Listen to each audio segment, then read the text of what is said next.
Well guys, bad luck bit us in the butt again. Some of you may want to follow along so you can just make sure that you're not going to have as bad luck as us. If you're watching this, just send me all the good luck you can, because we're going to need it. Well, this is where we are. In the last video, I told you we were headed to Pendleton well, I said we was going to an underground city. Well, that's in Pendleton.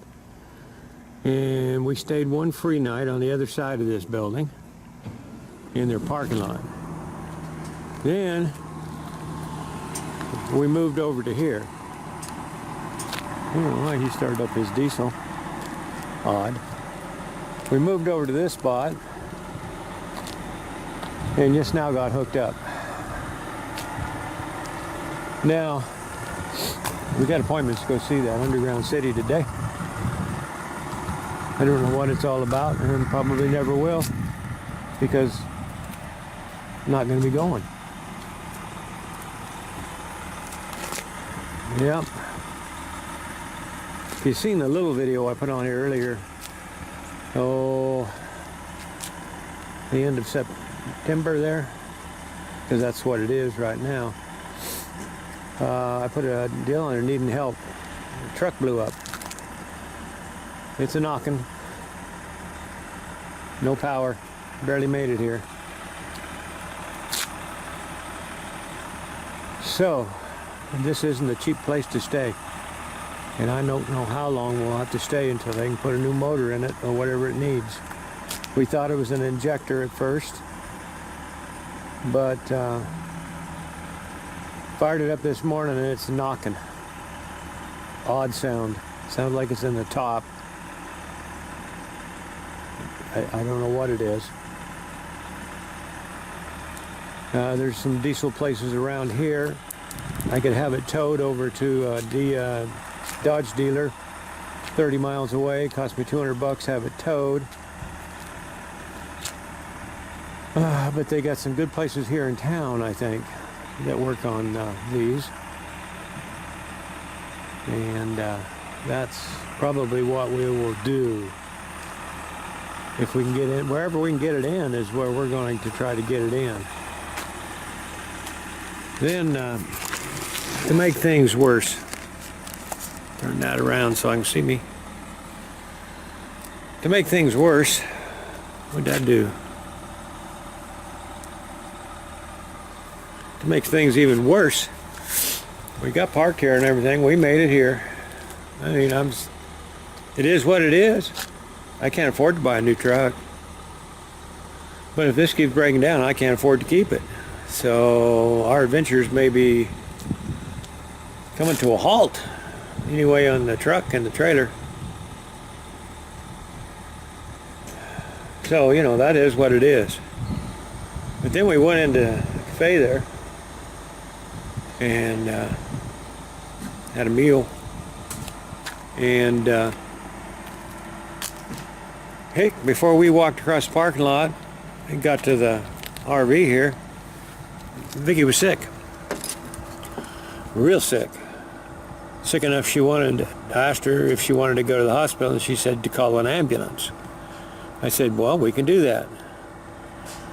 And she goes, well, wait a little longer. Well, yeah, it's been 12 hours now. She's still really, really sick with kind of like food poisoning, only massively worse.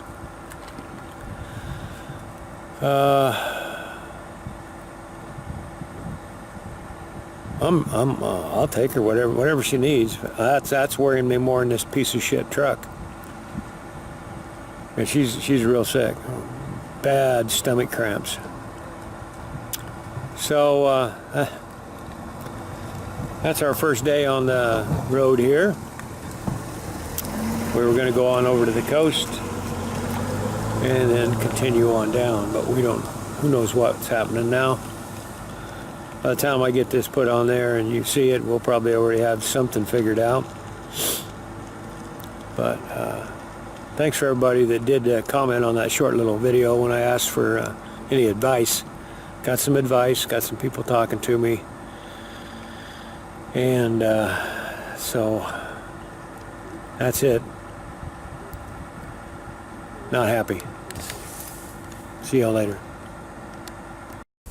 Well, today's Sunday. We haven't got the truck taken to the place yet. Sorry about the hairdo. Just had my hat on because I was working on this piece of shit truck.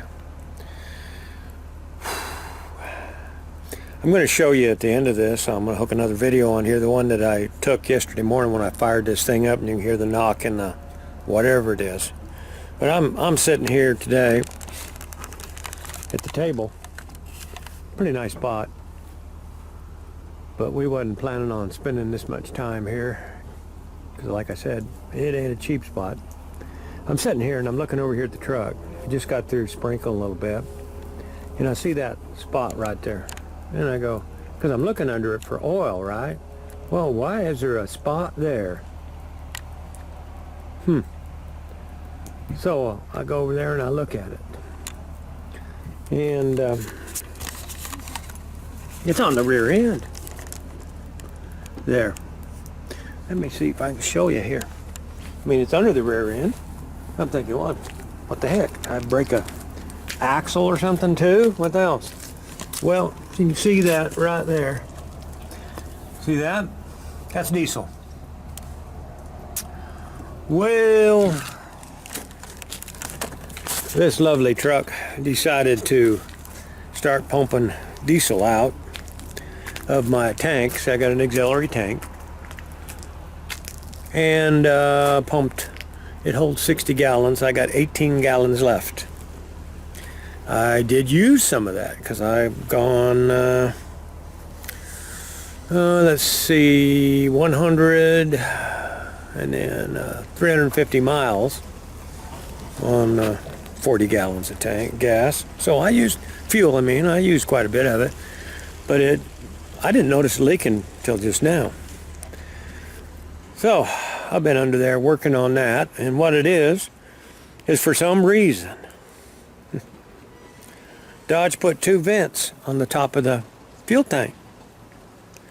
Well, no vent hose, they just come up and shoot the diesel right out when it gets over full.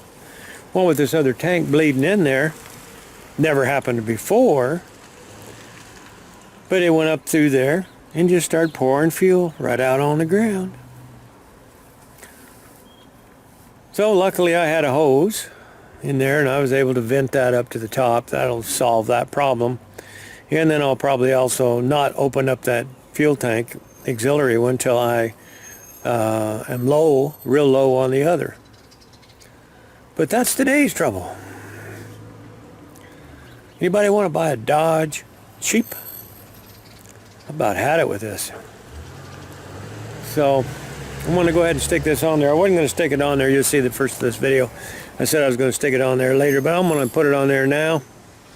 And then, because a lot of you want to know what's going on, that way I'll be able to add little bits and pieces in between the other videos that I have taped out there at Siskra Campground. That was a great place. God, we miss it. We loved it there.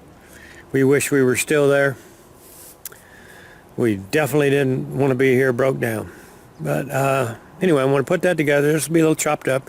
After this video is going to be yesterday morning. And then I'll put another one on there when I find out more about the problems with that big white turd over there. I'll talk to you later, guys.